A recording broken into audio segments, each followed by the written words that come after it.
तुला अलंकृत पुण्यश्लोक राजमाता राष्ट्रमाता मासाहेब जिजाऊ साहेबांचा विजय असो, मासाहेब जिजाऊ साहेबांचा विजय असो. महाराज गणपती गजाश्वपती भूपती प्रजापती सुवर्ण रत्न श्रीपती अष्टवधान जागृत अष्टप्रधान वेष्टित न्यायालंकार मंडित शस्त्रास्त्र शास्त्र पारंगत राजनीती धुरंधर प्रौढ प्रताप पुरंदर क्षत्रिय कुलावंत उस सुवर्ण सिंहासनाधीश्वर महाराजाधिराज श्रीमंत श्रीमंत राजा शिव छत्रपती महाराजांचा विजय असो, राजा शिव छत्रपती महाराजांचा विजय असो, राजा शिव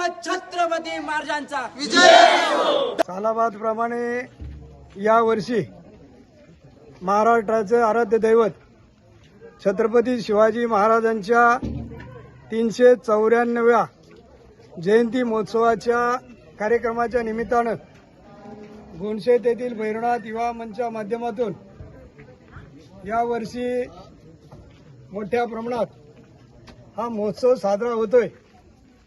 सकाळी नेहमीप्रमाणे लोहगड ते गुणशेत या ठिकाणी शिवज्योत आणण्यात आली. त्यानंतर अनेक सांस्कृतिक कार्यक्रमाने या महोत्सवात या ठिकाणी संपन्न होतोय आणि कडदाई तरुण मंडळाच्या वतीनं मोरमारवाडी या ठिकाणी ढोल लेझिम पथकाची अतिशय शानदार मिरवणूक या ठिकाणी काढण्यात आलेली आहे.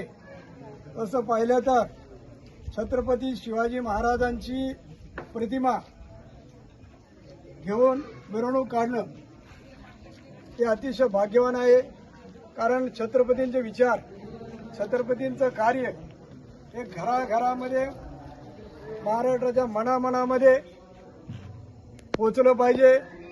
ज्याप्रमाणे जय भवानी जय शिवाजी हा शब्द जरी कानावर पडला तरी 350 वर्ष झाल्यानंतर सुद्धा या ठिकाणी कोणत्याही माणसाचं रक्त उसळल्याशिवाय राहत नाही.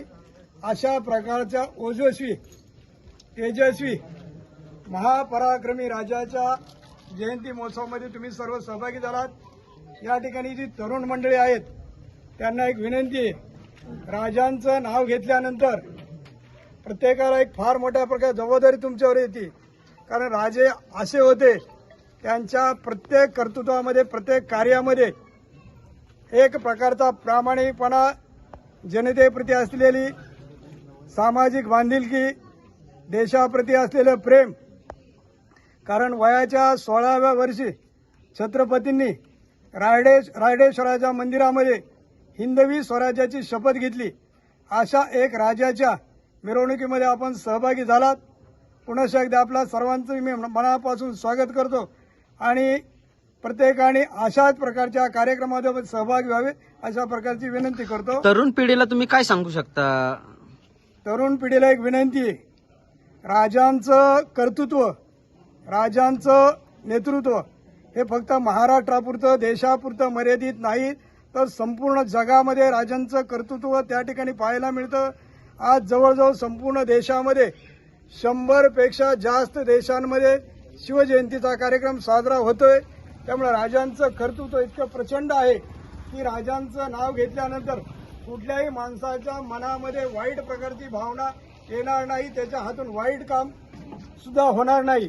अशा प्रकारचे राजांचं कर्तृत्व असल्यामुळे अशा प्रकारचे आपण भान ठेवावे, सामाजिक बांधिलचं भान ठेवा अशा प्रकारची विनंती. मावळ हे मावळांचं मावळं म्हणून ओळखलं जातं, याबद्दल तुम्ही काय सांगू शकता? मावळ हे छत्रपतींचं तसं पाहिलं तर एक फार मोठी मावळावरची जबाबदारी. कारण छत्रपतींनी जे स्वराज्य स्थापन केलं हे मावळ्यांच्या मदतीने केलेलं असल्यामुळं विशेषतः मावळ्यातल्या सर्व तरुण वर्गाला विनंती, आपण सध्याच्या जे पाश्चात्य युगामध्ये ज्या प्रकारचं संस्कृतीहीन वातावरण चाललेलं आहे, आपल्याकडे संस्कृती टिकवली पाहिजे, ही प्रामुख्याने मावळ्यांची जबाबदारी असते. खूप छान सांगितलं, धन्यवाद.